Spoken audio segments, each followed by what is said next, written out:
It's being reported today in The Sun, an exclusive by Neil Custis, that Manchester United are close to completing a double defensive swoop then for Raphael Varane and Kieran Trippier. Both deals are all but done, they say, with announcement expected towards the end of next week. According to this story, it's around about a £50 million fee for Varane, who has a year left on his contract at Real Madrid. And as for Kieran Trippier, 18 million is the suggested transfer fee for him, as he it seems might be bidding farewell to Atletico Madrid after 2 seasons in Spain. This obviously goes along with the Jadon Sancho transfer as well. So Manchester United really splashing the cash. When you're hearing about this defensive duo that they were looking to bring in, how much does that put fear perhaps into other sides when you're hearing about these two players? Well, certainly Varane is a top quality player. I mean, I was really impressed with him during the Euros. I thought he was an excellent defender. So that will be a great signing for Manchester United. Trippier, we know what he can do, whether they can play free at the back at times, when Wan-Bissaka obviously is the main man, but he can play left back as well. So he's really good cover, and we know he's a very good pro and an excellent around the camp. He seemed like he was really good with the England players as well. Yeah. You know, very experienced now, 2 great years at Atletico. So he'd be another good signing for the money they're going to spend. But that's what they've got to do. They've got to try and compete and try and get closer to Manchester City, who everybody's chasing. Liverpool's the same. They'll be trying to make signings as well. And that's what you can't stand still in the Premier League. And I think that Maguire and Stones were a very good partnership during them Euros. And I can imagine Maguire and Varane, that would be a decent partnership. And if you've got a good defence, you've always got a chance. And with the attacking players they've got, with Sancho obviously coming in, it'd be really interested to see how he does at Manchester United. They will certainly, it will give them a much better chance of getting closer or trying to challenge for that title. Defensively, it's a side that it's a section of Manchester United that. Or Luke Shaw, what a tournament he had. Yeah, well, a long time. But for a while, though, it's been talked about, they need to strengthen defensively. That's perhaps been one of their weaknesses. So to bring in someone like a Varane, who has won the Champions League, let's not forget, 4 times. Yeah. It's a huge boost to sign someone of that magnitude, of that experience. Well, he's experienced. He's 28 years old, so he's got plenty of years left in his locker as well. And it's a situation where Lindelof and Bailly probably hasn't really done it, have they, alongside Maguire? Look, Lindelof has done much better, and he still will be a good squad player to have.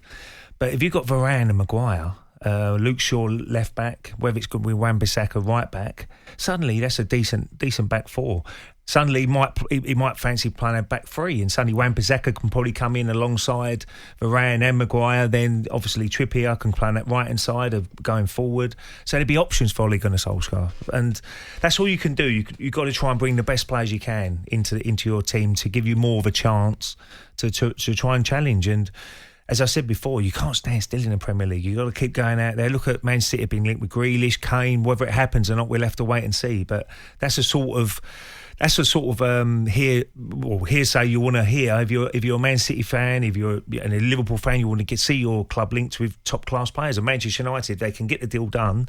That is a great signing. Certainly, Varane is a very good signing. And obviously, they're the runners up last season, Manchester United. So if you're bringing in Varane, you've got Trippier, Sancho.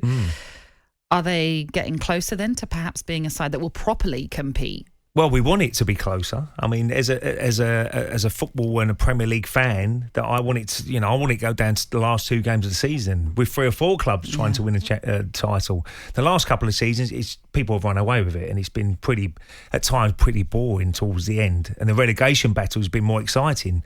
But I'm hoping that it is a lot closer. That top 4 is a lot closer. And we can really, and certainly Manchester United will be looking now. It's all about winning trophies. And if it doesn't work out, Ole Gunnar Solskjaer won't be in a job. He probably knows that. The expectation then, if you're buying these sort of players and spending the money they are, then the expectation goes up. You expected to win trophies. You expected to win the championship, and that's what their aim's got to be. Because Manchester United is a huge club around the world. I played against them in the era when they was dominant. They was winning most years. They was winning Premier League, and it was only Arsenal probably turned that around a little bit, and then Chelsea obviously come in with Abramovich under Mourinho, and that was the challenge. But now, obviously, Man City are the ones to beat. Liverpool as well. I'm expecting, Liverpool to come back stronger next season after the season they had last year with the injuries they had, and obviously Van Dijk was a big factor in that. So that's why we love the Premier League, because it's all the best players now are probably coming to the Premier League. Apart from Messi and probably Ronaldo has played in it. But we want to see the top players come in. Lewandowski's been mentioned, Man City. Will he go to Man City? Which who's a tremendous striker. So, I think the transfer window, everybody's watching it now. Natalie, you'll be watching it for Brentford's point of view, saying, well, who can we bring in? Spurs fans will be saying, oh, we need more players. Arsenal fans, we need better quality.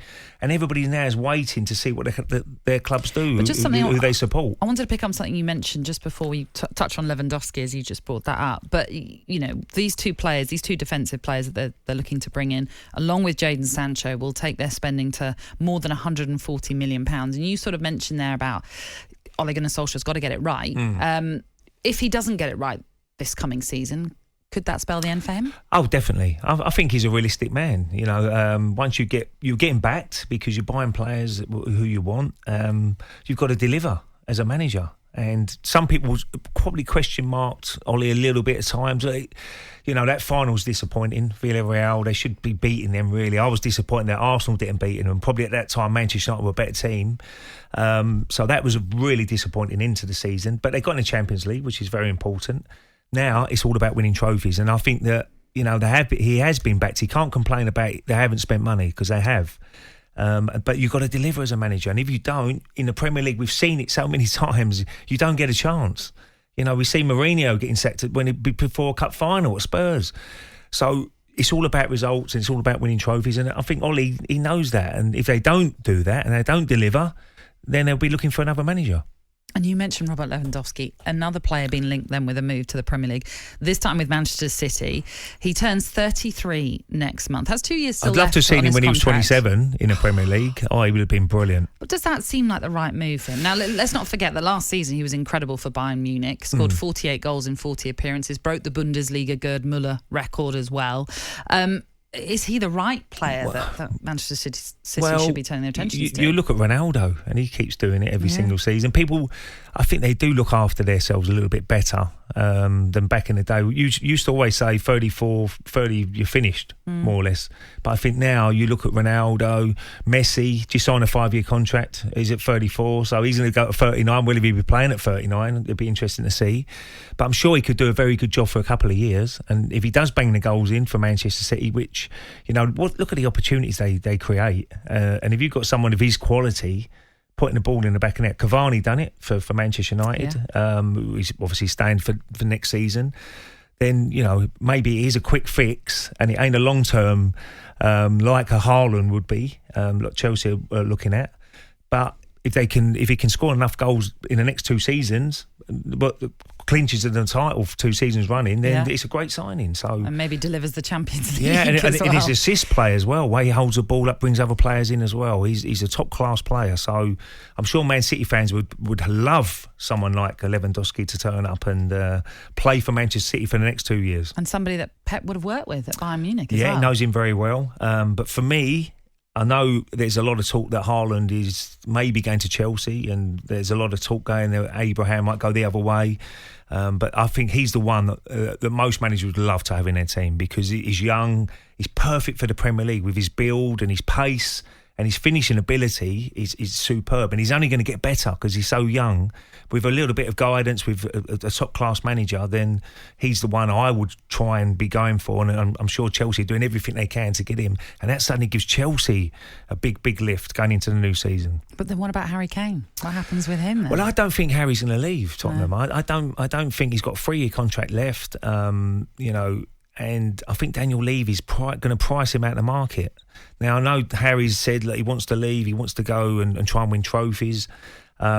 But it's down to the club to say, no, you've got a contract, you signed a contract, we want to keep you. And then Harry's such a great pro that, if he did stay, he would still do his best he can for Spurs next season. Another one is Jack Grealish, who's always been mentioned. Aston Villa. Now, Aston Villa want to try and keep their best players. Because that is the pulling power to say, look, we've got Jack Grealish in their side. Can you come in and play alongside him or play in the same team? And that might be the bait for someone else to come into Villa who want to try and challenge into that top 6 as well. So Everton as another one. Rafa Benitez, what is he going to do next year? So it's a very exciting season in progress. Well, coming up when it starts in 28 days' time. Yeah, 28 Can't wait. days. Really interesting. Just mentioned Jack Grealish there, and there's something I just wanted to ask you about. He's been photographed modelling the new Aston Villa kit. So has Declan Rice with West Ham, which has led to a lot of people saying, well, it means they're not leaving. Well, should we read anything into that? Not or really. Is that, Not really. You must have been involved. He's still an Aston Villa player, isn't he? So why shouldn't he model their kit? And he's a massive Aston Villa fan. So he wants to put the kit on as well. He probably enjoys putting that Aston Villa kit on. Same as Declan Rice. I think, there's a lot of reports about will he leave this summer, will it be next summer? I think what Declan, he's going to get the captaincy this next season, gives him a lot of responsibility in the team. And I don't think he will leave next year. I think he'll have another season at West Ham. I think they're in Europe now, which would be very exciting for. I've got lots of West Ham fans around my area, and they'll be looking forward to all them trips away from London into going out to different parts of Europe to watch West Ham. And I think that he's going to play a big part next year, Declan Rice. So I think he will be a West Ham player. Look, 2 or 3 years down the line, he could be a Man City, Man United, whoever he's going to go, Chelsea, whoever he's going to go to. But at this stage of his career, I think it's good if he stays at West Ham for another couple of years. talkSPORT Breakfast with Alan Brazil. Thursday and Friday morning, 6 till 10. On AM, on DAB, via the talkSPORT app and on your smart speaker. talkSPORT.